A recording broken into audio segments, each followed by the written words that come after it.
Dans les derniers épisodes du feuilleton, Claire voit sa vie tourner au cauchemar tandis qu'Hélène s'immisce insidieusement dans sa vie. Nouvelle venue dans la série, Sophie Letellier nous en dit plus sur les motivations de l'infirmière. Vous faites partie des nouveaux visages d'un si grand soleil depuis LAN dernier. Comment s'est déroulée votre arrivée dans la série? Saviez-vous que votre personnage allait devenir récurrent au moment du casting? Sophie Letellier, pas du tout.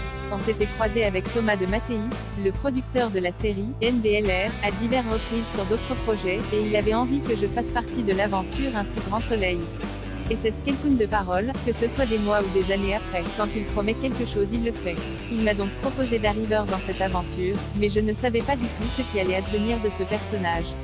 Je ne savais pas si c'était quelqu'une de solaire, de gentil ou de sombre. Les seuls éléments que j'avais, c'est que c'était quelqu'une qu'on voulait injecter tout doucement dans la série pour que les téléspectateurs s'habituent à lui, s'attachent éventuellement, et je savais qu'il allait me faire évoluer, mais je ne savais pas dans quelle direction. C'est vrai qu'on découvre nous-mêmes l'évolution de nos personnages au fur et à mesure de l'écriture, et que souvent on joue sans trop savoir ce qu'ils vont devenir comme dans la vraie vie. Pire, c'est vrai que lorsqu'on découvre Hélène lors de ses premières scènes à l'hôpital, elle apparaît comme plutôt solitaire, entièrement dédiée à son travail. Elle paraît difficile à cerner. On ne sait rien, et moi non plus. C'est vrai qu'au début ce n'était pas évident pour la construction du personnage, je me posais des questions sur elle. Et puis je me suis dit que j'allais me laisser guider, et j'apportais ce qui me semblait juste et cohérent sans rien projeter puisque je ne connaissais pas les caractéristiques de ce personnage.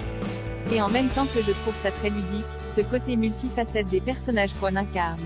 Je trouve très intéressant de jouer des personnages comme ça, un peu en creux, sinueux, plus sombres. C'est plus marrant pour un comédien qu'un gentil personnage bien lisse. J'adore aussi jouer des personnages qui sont loin de moi, très durs, sur d'eux, volontaires. J'essaie toujours d'y mettre un fond d'humanité, et d'essayer de les racheter.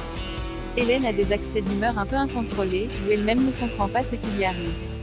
Dans les semaines à venir, vous allez assister à de vrais moments de pétage de plomb, où Hélène va être hystérique. Derrière la folie de ce personnage-là, il y avait matière à jouer plein de choses.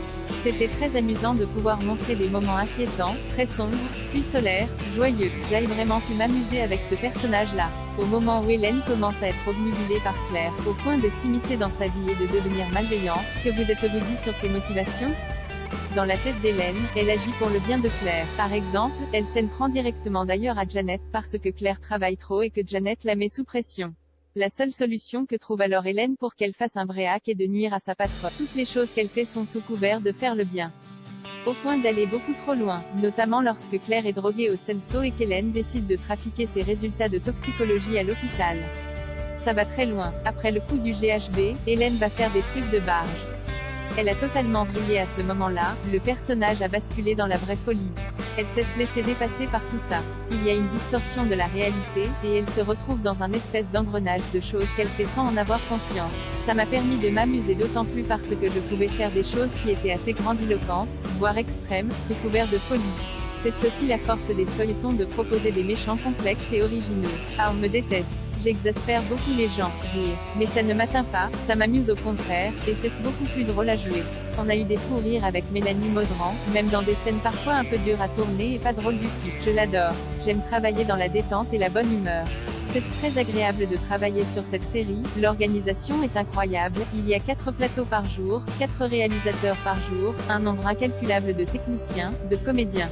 Et malgré tout ça, on est vraiment traité avec bienveillance. Je suis très contente de faire partie de cette aventure. Peut-être que mon personnage disparaîtra dans 6 mois, mais en attendant je profite au jour le jour de ce qui se passe et je m'amuse beaucoup.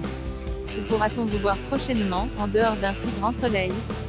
Je suis également sur une autre série depuis 3 saisons, Alexandra Ivy, où on tourne plusieurs épisodes de 90 minutes chaque année, et on est justement en train d'en tourner 2 en même temps.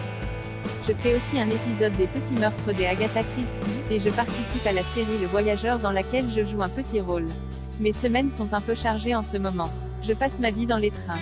Mais je vois comme c'est compliqué pour certains amis autour de moi, donc je ne plains pas d'avoir du travail en ce moment. Je sais aussi que la roue tourne, donc j'en profite tant que ça dure.